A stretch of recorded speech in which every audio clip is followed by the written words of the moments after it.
এ সুদৰ ভগিনী আৰু গৰ্ভৱতী কিমতে মাৰি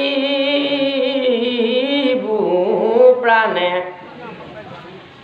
এহিৰ বিৰুদ্ধে সবে নষ্ট হইব শ্ৰী যশোৱায়ু মানে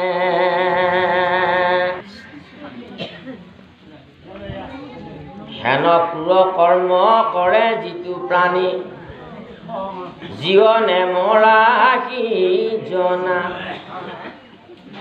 যিয়ে মানে তাক লোকে হাপিবে গো পুঞ্জিবে মৰি যাতনা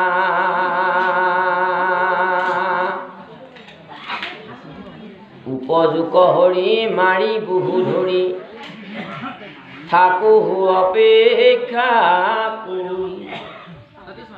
হেন মনে গুণী ৰহিলা গৃহত ভয়ে নিদ্ৰা পৰি হৰি বৈখন্তে শুৱন্তে ভুঞ্জন্তে ভ্ৰমন্তে হৰিক চিন্তে সদায় সকলে জগত হৰিময় দেখে সুখ শান্তি তাৰ নাই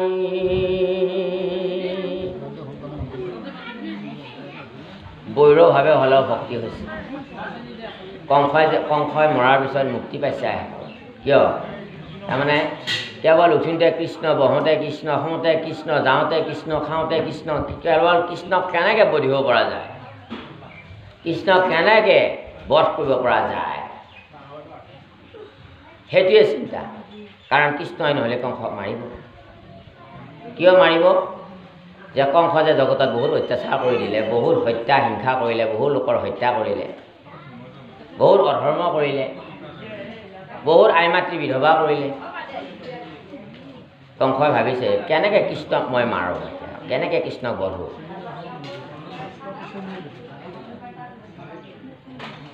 পাছে ব্ৰহ্মা হৰ ত্ৰিদশ সহিতে নাৰদ প্ৰমুখ্যে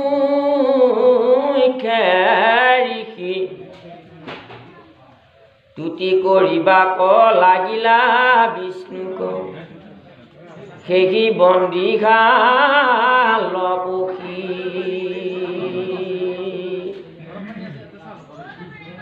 তুমি সত্যব্ৰত মুখ্যৰ সাধন সৰ্বকালে থাকা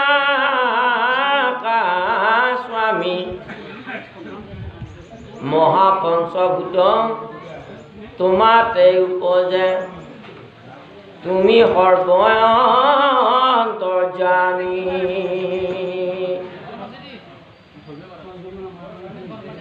যেতিয়া বন্দীশালত কংসৰ কাৰাগাৰত যেতিয়া নেকি ভগৱান আহি স্থিতি ল'লে তেতিয়া দেৱতাসকল আহিল আৰু দেৱতাসকলে আহি ধুনীয়াকৈ তেওঁলোকে ভগৱানক স্তুতি কৰিছে আহি ব্ৰহ্মা বিষ্ণু মহেশ্বৰ ইন্দ্ৰ চন্দ্ৰ বায়ু বৰুণ কালী ভদ্ৰা লক্ষ্মী সৰস্বতী সমস্ত দেৱতা এই কংসৰ কাৰাগাৰৰ ভিতৰলৈকে আহিছে আৰু ভগৱানক স্তুতি কৰিছে হে প্ৰভু তুমিয়ে মহাপঞ্চভূত তুমিয়ে অন্তৰ্যামী এতিয়া এই মহাপঞ্চভূত কি বাৰু ঈশ্বৰক কিয় ভগৱান বুলি কয় ভগৱান পঞ্চভূতৰ মালিক মানে হয় খৰে ভূমি এই ভূমিৰ মালিক তেওঁ পৃথিৱী আৰু গখৰে গগন মানে আকাশ সৌৰজগতৰ মালিক তেওঁ ব আৰু বখৰে বায়ুৰ মালিক তেওঁ আৰু অক্ষৰে আগুন আ অক্ষৰে আগুন মানে বহনি জুইৰো মালিক তেওঁ আৰু ন অক্ষৰে নীৰ মানে পানী পানীৰো মালিক তেওঁ এই পাঁচটা পঞ্চ মহাভূত বুলি কয় আৰু এই পঞ্চ মহাভূত নহ'লে জীৱ আমি মানুহে নহয় কোনো জীৱই পৃথিৱীত বৰ্তি থাকিব নোৱাৰে সেইকাৰণে ভগৱান বুলি কয় কৃষ্ণ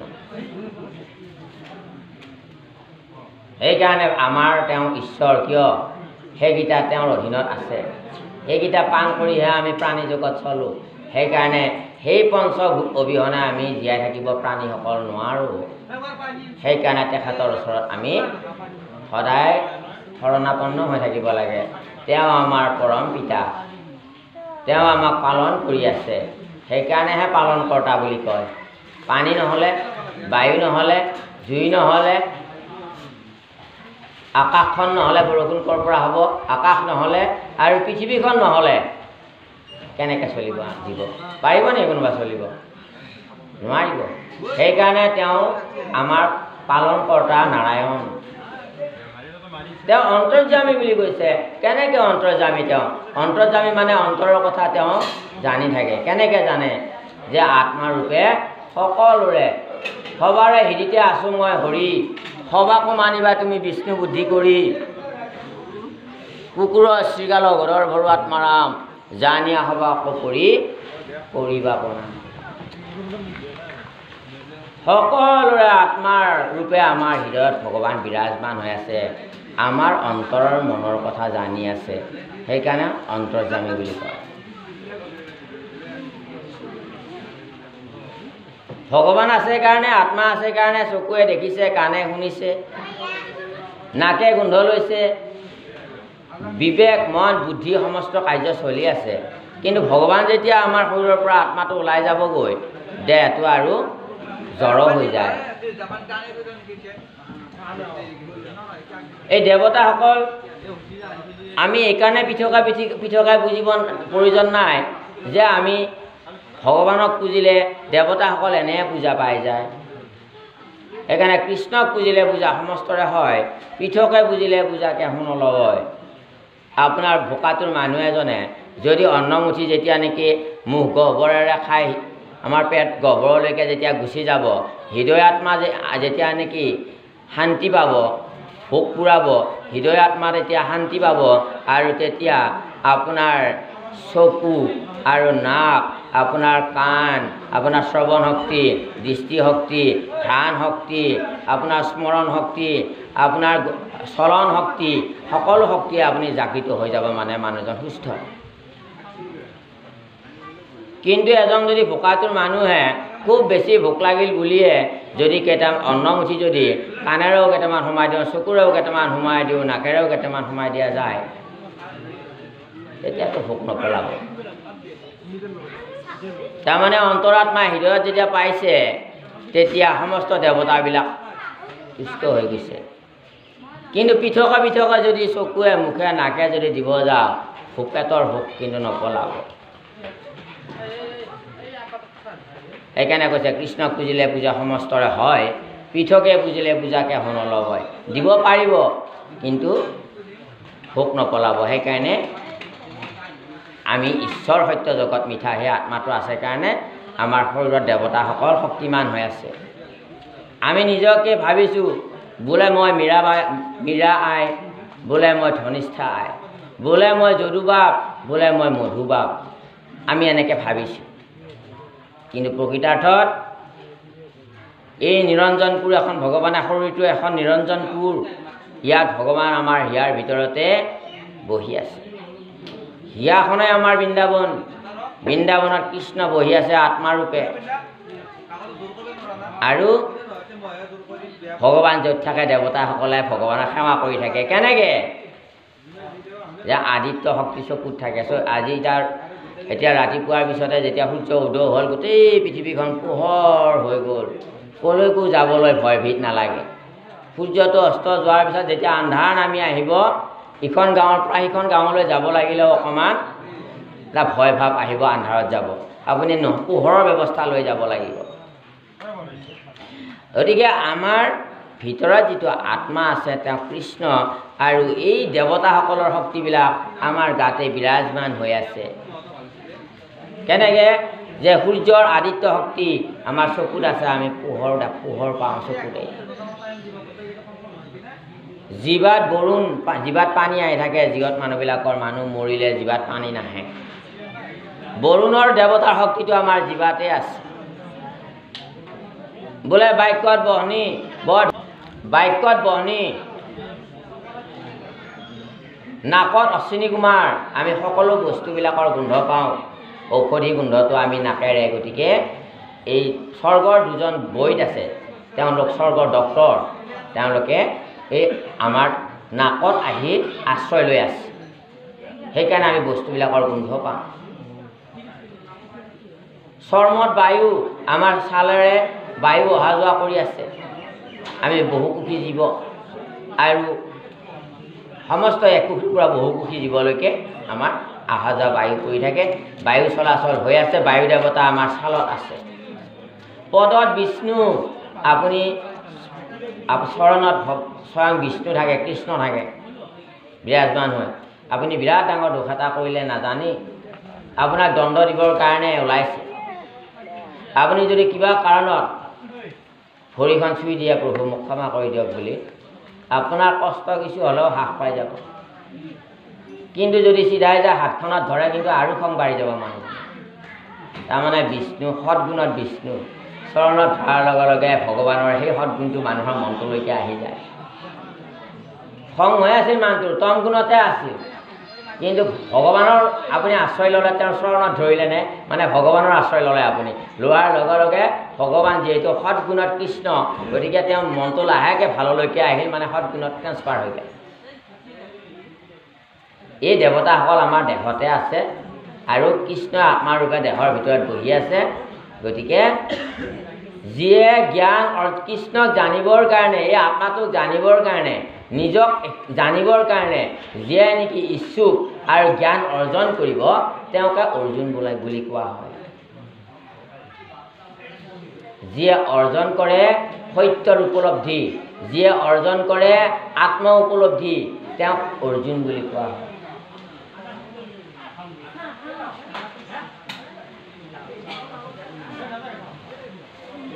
এ ৰাম ৰাম ৰাম, তুমি সত্যব্ৰত সৃষ্টিৰ অন্তত তুমি মাত্ৰ থাকা, সমতা কপৰ্বতাই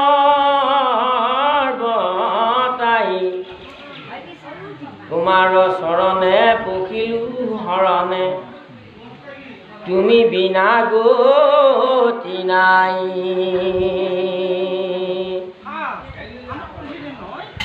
প্ৰকৃতি আশ্ৰয়ে আছে আদি বৃক্ষ, সুখ দুখ দুই ফল, তিনি গুণে মূল অৰ্থ চাৰি ৰস, শিপায়ে ইন্দ্ৰিয় বল।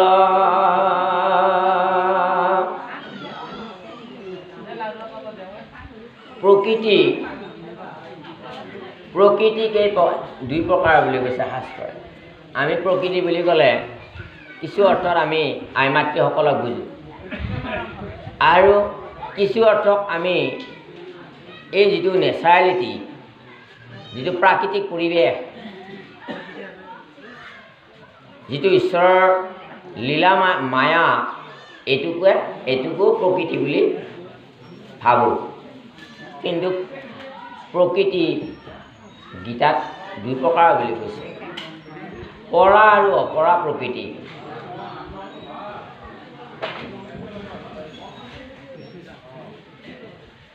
প্ৰকৃতি তাৰমানে দেহটোৰ বিনাশ আছে, আত্মাৰ বিনাশ নাই। আপুনি যিমান পুণ্য কৰিব আপোনাৰ নিজৰ লাভ। আপুনি পুণ্য কৰ্মৰ অবিহনে আপুনি দ্বিতীয় জন্মত সুখ সুবিধা, আপুনি আনন্দ, আপুনি ঘৰ দুৱাৰ পৰিয়াল সমাজ লাভ কৰিব জীৱ বুলি কৈছে। সেইকাৰণে সদায় আমি জ্ঞানী লোকসকল সদায় পুণ্য কৰ্মত ব্যস্ত থাকে, লোকৰ কল্যাণৰ কাৰণে কাম কৰে। জীৱনৰ আন এটা নাম হ'ল কৰ্ম। জীৱনৰ আন এটা নাম কৰ্ম। কৰ্মভাগ যদি লোকৰ উপকাৰৰ হৈ যায় তেতিয়া যজ্ঞত পৰিণত হৈ যায়, আৰু সেই যজ্ঞ কৰাৰ মহাপুণ্য আছে। সেইকাৰণে কৰ্মযজ্ঞ বুলি কয়। যিসকল জ্ঞানী আছে, দূৰদৰ্শী লোক আছে, তেওঁলোকে সদায় লোক কল্যাণৰ কাৰণে কাম কৰে। লোকৰ কল্যাণ কৰিলে নিজৰ কল্যাণ এনেই হৈ যায়।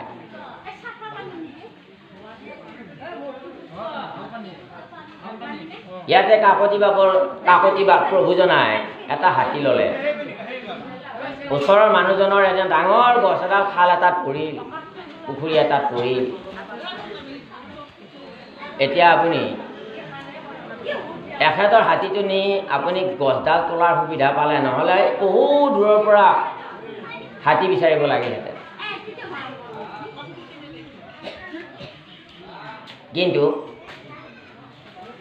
এতিয়া আপুনি কাকতি বাপৰ হাতীটো লোৱাৰ কাৰণে আপুনি ভাল পাব লাগে নে বেয়া পালে ভাল? কোনটো কৰিলে লাভ? আপোনাৰ ওচৰ চুবুৰীয়াত এজন ভাল মেজিষ্ট্ৰেট হ'ল ল'ৰা এজন। আপোনাৰ ল'ৰাটো কিবা কাৰণত এই ঈশ্বৰৰ ইচ্ছা কোনোবা দুষ্ট সংগৰ লগত পৰি থানাত পৰিল। আপোনাৰ এই যে আপোনাৰ ঘৰৰ ওচৰতে মেজিষ্ট্ৰেট এজন আছিল, এই দুখীয়া মানুহৰ ল'ৰা মেজিষ্ট্ৰেটজনৰ ঘৰত গ'ল, বোপাই মোৰ ল'ৰাটো এনেকুৱা হ'ল নহয়, তই কিবা এটা উপদেশ দিছোঁ মোক। তেতিয়া নিশ্চয় সি দিব, বোলে আপুনি এনেকৈ কৰিব, এনেকুৱা কৰিলে এনেকুৱা হ'ব। সাহস দিব, মই আছোঁ যে অসুবিধা নাই, মই এইখিনি সহায় কৰি দিম। এতিয়া ওচৰতে মেজিষ্ট্ৰেট ল'ৰাজন হোৱাটো আপোনালোকৰ কাৰণে ভাল নে হিংসা কৰিব? কিছুমানে যে আনৰ হোৱা দেখিব নোৱাৰে। এতিয়া আপোনাৰ লাভ কোনটো? আপোনাৰ গাঁওখনৰ মানুহ গোটেই ধনী হৈ গ'ল, দুখীয়া মানুহ বুলি নায়েই। 3 ঘৰমান মাত্ৰ দুখীয়া মানুহ আছে। আগতে গোটেইখিনি মানুহ দৰিদ্ৰ দুখীয়াই আছিল। এতিয়া লাহে লাহে ল'ৰা ছোৱালী ডাঙৰ হ'ল, চাকৰি বাকৰি হ'ল, ডাঙৰ ডাঙৰ ব্যৱসায় হ'ল, গাড়ী ঘোঁৰা ল'লে। লাহে লাহে সেই খেৰৰ ঘৰ গুচি তিনিটাত আহি এতিয়া লাহে লাহে চাদ ঢালাই বিল্ডিং আহিব ধৰিলে। 3 ঘৰ মানুহে আগৰ নিচিনাকৈ থাকিল দৰিদ্ৰ প্ৰজাতে। তেওঁলোকৰ এতিয়া লাভ হ'ব নে লোকচান হ'ব? আগতে হাজিৰা কৰিব লাগিলে পুৱাই 8 কিলোমিটাৰ চাইকেল চলাই যাব লাগিছিল। আকৌ এতিয়া প্ৰত্যেক ঘৰ মানুহে ধনী হ'ল, সকলোকে কাম লাগে। ওচৰতেই আপোনালোকে কাম কৰিব সুবিধা হয়। আৰু ঘৰৰ ওচৰৰ মানুহ বুলি মৰম চেনেহত ভাত সাজো ভালকৈ দিয়ে, অলপ বাপ ব্যৱহাৰো ভাল। গাঁৱৰে মানুহ, ওচৰৰে মানুহ, একেলগে ডাঙৰ দীঘল হোৱা মানুহ। এই 3 ঘৰ দুখীয়া মানুহৰ লাভ হ'বনে নহ'ব? সেইকাৰণে দয়াৰ সংজ্ঞাটো এনেকৈ দিছে যে যিসকলৰ হৃদয়ত অহৰ্নিশ পৰোপকাৰ ভাৱ থাকে তেওঁক দয়াশীল মানুহ বুলি কয়। অগস্ত্যী মুনিয়ে প্ৰভু ৰামচন্দ্ৰক কৈছিল, প্ৰভু আপুনি মানুহেতো কোনোবা এজন মানুহ উঠিব গৈ আছে, তাকতো নুমাই দিয়া মানুহ যথেষ্ট আছে পৃথিৱীত, নুমাই দিব খোজা মানুহ। কিন্তু যিটো ইতিমধ্যে পৰি গৈছে তাকতো উঠাই দিয়া মানুহ বহুত কম প্ৰভু।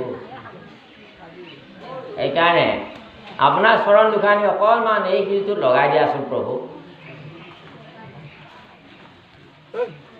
ঋষিৰ আজ্ঞা পালন কৰি দিলে, চৰণ দুখন ৰামৰ চৰণখন লগাই শিল এটাত দিলে। শিল গুচি এটা দীপলিপ এগৰাকী সুন্দৰী অপেশ্বৰী হৈ গ'ল। প্ৰভুক প্ৰণাম জনাই, ঋষি প্ৰণাম জনাই বৈকুণ্ঠলৈ গুচি গ'ল, কাৰণ ৰাম দৰ্শন হৈ গ'ল। ৰাম দৰ্শন যাৰ হ'ব তেওঁ বৈকুণ্ঠলৈ যাব, ৰাম দৰ্শন যাৰ হোৱা নাই তেওঁ যমলোকলৈ যাব।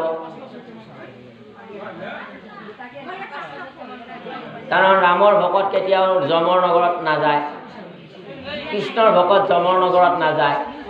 যমে দুটেই ওচৰলৈকে নাহে। তাৰমানে এইটো এটা বিধান আছে, নিয়ম তেওঁলোকে ভংগ নকৰে।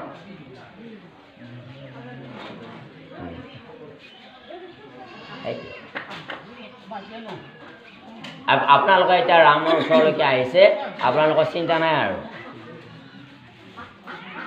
ৰামৰ ওচৰলৈকে যিমান মানুহ আহিব, ৰামৰ চৰণলৈকে যিমান মানুহ আহিব,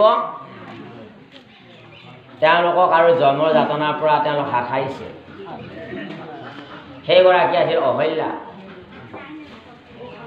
অহল্যা আছিল তেওঁ গৌতম ঋষিৰ ঘৈণীয়েক আছিলে। গৌতম ঋষিয়ে নিজে স্বামী এটা অভিশাপ দিছিলে আৰু অভিশাপৰ কাৰণে ইমান দিন শীল হৈ আছিলে, ৰ'দ বৰষুণ শীত তাপ সহ্য কৰি আছিলে। সেইকাৰণে মানুহ গুচি কেতিয়াবা তৰুতীৰ্ণ শিলাও হয় বুলি কৈছে গুৰুজনাই। তৰুতীৰ্ণ শিলা হয় মানুহ গুচি, তাৰমানে সেইকাৰণে মনুষ্য জনম পাই হৰি নভজিলা অৱশ্যে হুইবক ভাই তৰুতীৰ্ণ শিলা। তাৰমানে মানুহ অকল জীৱৰ অকল তৰুতীৰ্ণ কীট পতংগ ইতৰ আদি প্ৰাণীয়ে নহয়, শিলো হৈ থাকে তাৰমানে মানুহ। সেইকাৰণে পৰিৱৰ্তন হ'ব লাগে। ঈশ্বৰ কৃষ্ণত আমাৰ ভকতি বঢ়াব লাগে।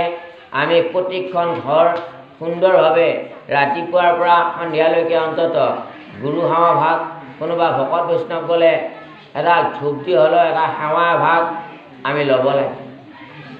খুৱাবৰ কাৰণে আপোনাৰ গৃহত একো নাই, ভকতে একো বেয়া নাপায়। আপুনি এটা সেৱা দিলে ভকতক তাতেই সন্তুষ্ট হৈ যায়। কৃষ্ণক পাইবাৰ জনা ভকতেহে পন্থা, সেইটো সিদ্ধান্ত গীতা ভাগৱতৰ গ্ৰন্থা যে আপোনাৰ গৃহত ভকতৰ পৰা ধূলি পৰিছে, সেই মহাভাগ্যটো অনুভৱ কৰিব লাগে। যাৰ ঘৰত ভকতৰ পৰা ধূলি নপৰে সেইখন ঘৰ সৰ্পৰ আলয় বুলি কৈছে। আমাৰ জগতগুণীয়া বাপৰ ভাষাত কোৱাই দি এখন ঘৰত ৰাক্ষসবিলাক যায়।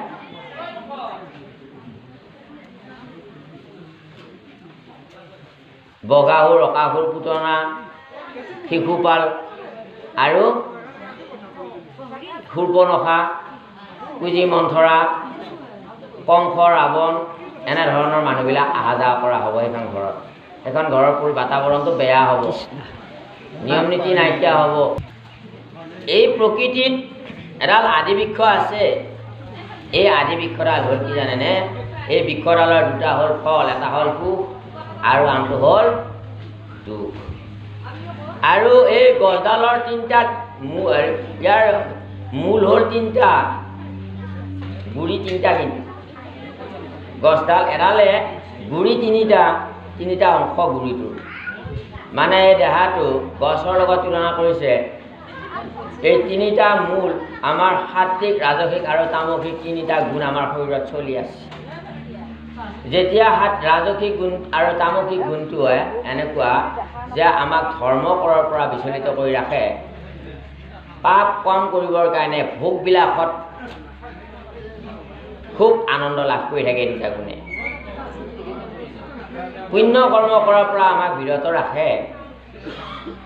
গতিকে এই তিনিটা গুণ আমাৰ লগত থাকে, তাকে গছৰ মূল বুলি কৈছে।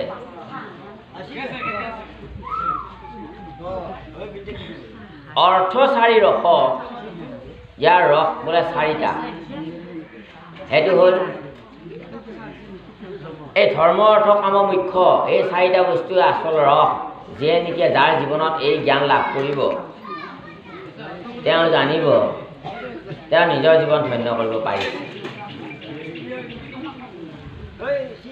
আৰু শিপায়ে ইন্দ্ৰিয় বল, এই যে গছৰ শিপাবিলাক, সেইবিলাক আমাৰ হ'ল শৰীৰৰ ইন্দ্ৰিয়বিলাক। ইন্দ্ৰিয়বিলাক গছৰ শিপাৰ দৰে। আমাৰ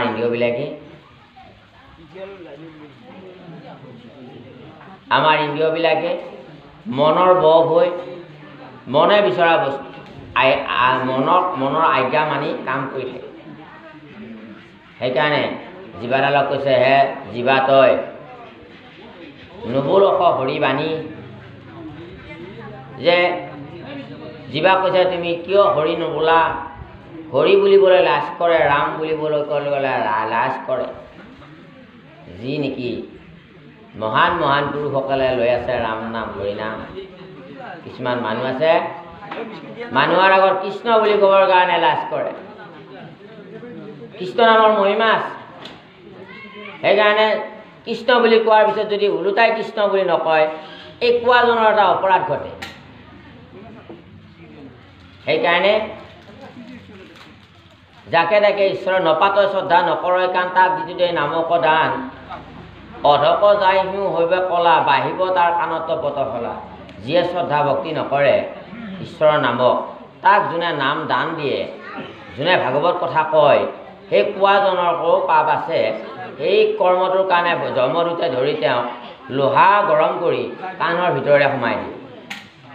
যে ইমান অমৃত কথা, এই অমূল্য সম্পদ যোনে কাণ নাপাতে, যোনে নেকি ইয়াক শ্ৰদ্ধা নকৰে, তেনেলোকক তুমি জোৰ কৰি হৰিনাম শুনাইছা।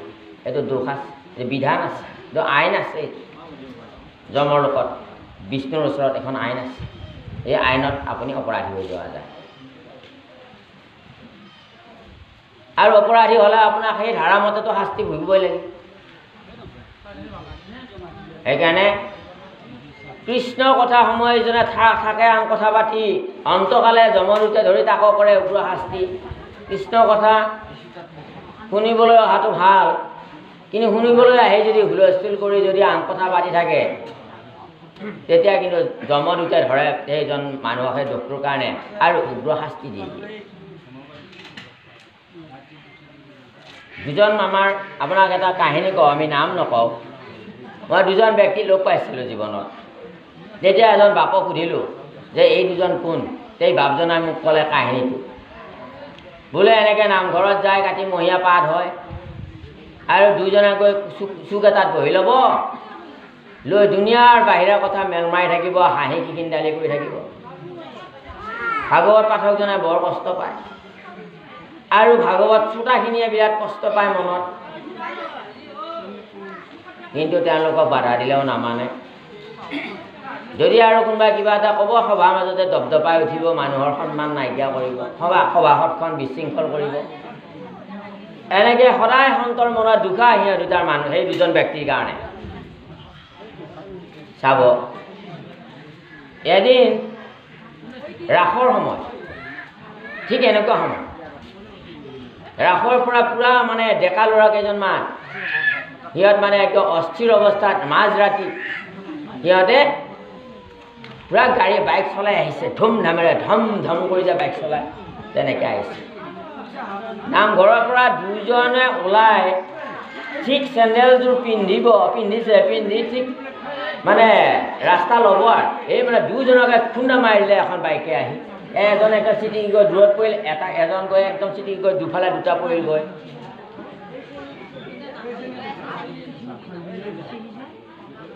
দুজনে চেঞ্চ নোহোৱা হৈ গ'ল, এজনৰ ভৰি ভাঙি গ'ল, আৰু দুইজনকে ততাতয়াকৈ 108 মাতি আমাৰ প্ৰাথমিক হস্পিটেলত নিলে, তাতে নাৰাখিলে। তাৰপিছত চিভিল হস্পিটেল মঙলত নিলে, তাতে নাৰাখিলে। ৰাতিয়ে আকৌ GMC লৈ প্ৰেৰণ কৰিলে। বহুকাল GMCত থাকি অপাৰেশ্যন হোৱাৰ পিছত ঘৰখনততো হাহাকাৰ, দুখন ঘৰে দুৰ্বল আছিল। টকা কিবা কিবি ক'ৰবাত মাটি বাৰী বন্ধক দি কিবা এটা মানে বাচি আহিল। কিয় হ'ল এইটো? যে আপোনাক কৈছে যে কৃষ্ণৰ কথা নুশুনে কাণ পাতি অন্তকালে নিয়ে যমদূতে ধৰি তাকো কৰে উগ্ৰ শাস্তি। মানে তেওঁৰ অন্তকাল আহি গ'ল আৰু শেষকালটো, তাৰমানে ভগৱান অসন্তুষ্ট হ'ল। এতিয়া আৰু নামঘৰত আহিবই নালাগে দেচোন বাৰু, নামঘৰৰ মানুহকেইটা অলপ শান্তি শুনক। কথা ঘৰতে পাত ভালকৈ দুয়োটাই লগ লাগি।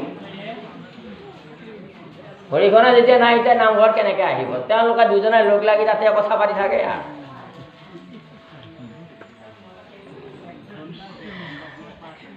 সেইকাৰণে বাৰে বাৰে পৰীক্ষিতে শুকমুনিয়ে কৈছে, ভাগৱত কথা শুনিবা কিন্তু সাৱধানে শুনিবা। ভাগৱত কথা শুনিবা কিন্তু পৰীক্ষিত কায় বাক্য মনে শুনিবা। কায় মানে দেহটো বাৰু আহিল, বাক্য মানে হয় ৰাইজৰ লগত যেতিয়া নেকি আমাৰ ৰাইজে ৰাম নাম গাইছে, ৰাম বুলি ধ্বনি দিছে, আমিও ৰাম বুলি কৈছোঁ, কিন্তু মনটো ক'ত বা আছে? পৰীক্ষিত তুমি মনটো বেলেগত নাৰাখিবা, তুমি মনটো বৰ্তমান ভাগৱত কথা চলি আছে, ভাগৱত কথা লগাই দিয়া, তেতিয়া তোমাৰ কামত আহিব, এনে কামত নাহিব। মনটোৰে ভাগৱত কথা শুনিলে তোমাৰ হৃদয়ঙ্গম হ'ব, তেতিয়াহে কামত দিব। 7 দিন 7 ৰাতি মানুহবিলাকে তাকে পৰীক্ষিত ফুকনমুনিয়ে ভাগৱত গাইছে, আৰু 7 দিন 7 ৰাতি মানুহে ভাগৱত সেইকাৰণে পাতে। এজনে গাই গ'ল, তাৰপিছত আকৌ এজন বহি গালে, তাৰপিছত আকৌ এজন বহি গালে, তাৰপিছত আকৌ এজন বহি গালে। 7 দিনত কিবা কৰি ভাগৱতখন শেষ কৰিলে দিনে ৰাতিয়ে। কিন্তু ভাগৱতত কি আছিল এটা শ্লোকো কাৰো একো মনত নোসোমাল। তেনেকৈতো পৰীক্ষিতে ভাগৱত শুনা নাছিল। পৰীক্ষিতে ভাগৱত শুনোতে তেখেতৰ নিজৰ মৃত্যু ভাৱ আৰু নাইকিয়া হৈ গৈছিল, নিজৰ মৃত্যুক জয় কৰিব পাৰিছিল, নিজৰ মৃত্যু জানিও তাৰমানে নিৰ্ভয় হৈ গৈছে। ভাগৱত শুনিলে আপোনাৰ মৃত্যুক জয় কৰিব পৰা জ্ঞান আৰু শক্তি আপোনাৰ আহিব লাগিব, আহে। কিন্তু নুবুজি যদি বল বল বল বল, তাতেতো একো নাপাব। পৰীক্ষিতে 7 দিন 7 ৰাতিৰ ভিতৰতে ইমান এজন চোকা আছিল ব্যক্তি, তেওঁ 7 দিন 7 ৰাতিৰ ভিতৰত এবাৰ কওঁতেই ভাগৱত সম্পূৰ্ণ উপলব্ধি কৰিছিলে। আমাৰ 7 দিন 7 ৰাতি ভাগৱত পঢ়াটো ভাল, কিন্তু 7 দিন 7 ৰাতি নহয়, আপুনি ভাগৱত এখন শেষ কৰোঁতে 7 বছৰে লাগক, 7 মাহে লাগক, কিন্তু বুজি যাব লাগিব, বুজি কি কৈছে। সেইকাৰণে ৰাম নাম বাহৰ সে নেহি আন্দৰ সে, যে বাহিৰে বাহিৰে নহয়, ভিতৰৰ পৰা লয়, ভিতৰৰ পৰা। হনুমানে ভিতৰৰ পৰা লৈছে।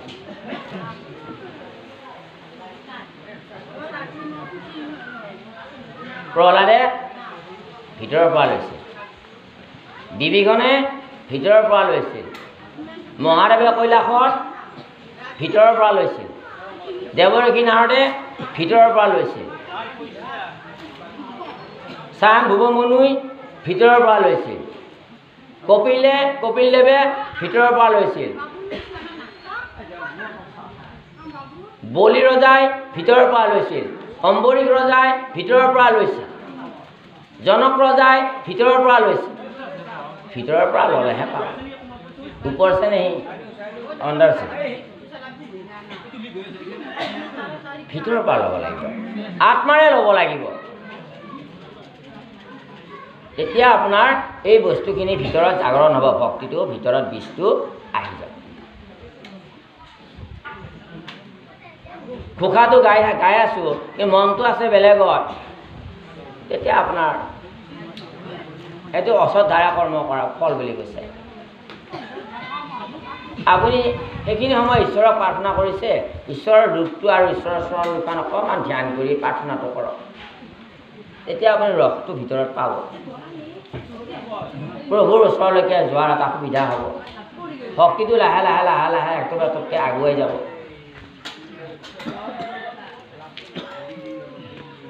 কিন্তু সেৱাটো লৈছে ঠিকে, গামোচাও আহিল, ড্ৰেছটোও আহিল হ'ব, কিন্তু মনটো কিন্তু বেলেগত থাকে, প্ৰভুৰ চৰণত নাই।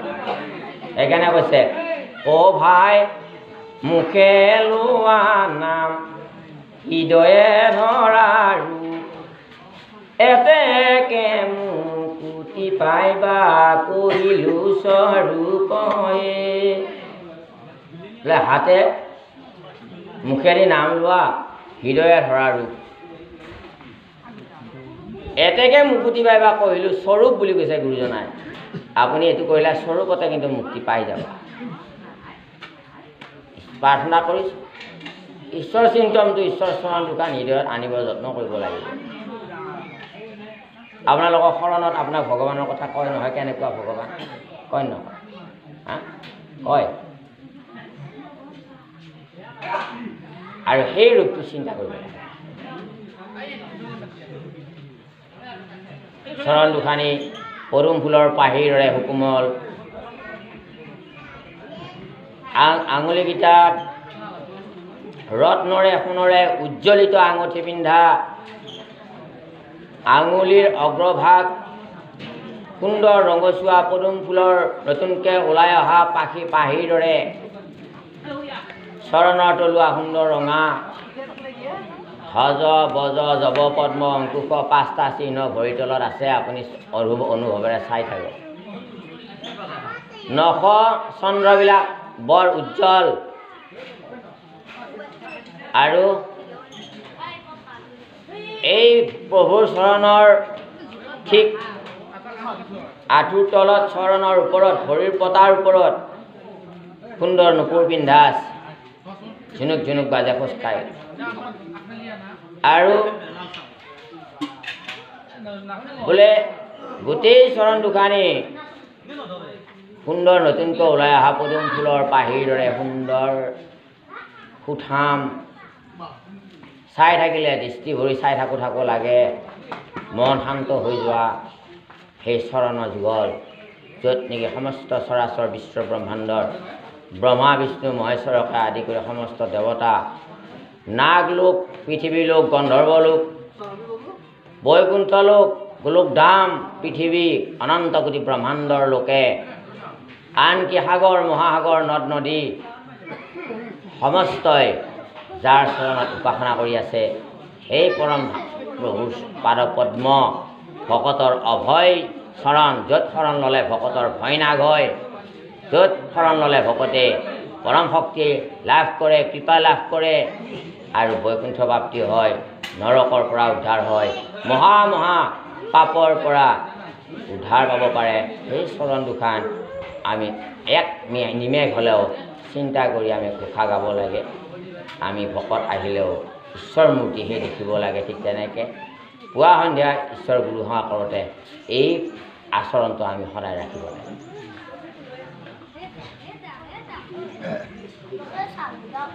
এই অভ্যাসটো কৰিলে আপোনালোকৰ ভিতৰত ভক্তিটো আহি ঠাই দিব। দেখিব পংগুং লংঘয়তে গিৰিম, এজন একো নজনা মানুহেও এজন খুৰা মানুহ পৰ্বত বগাব পাৰা হৈ যায়।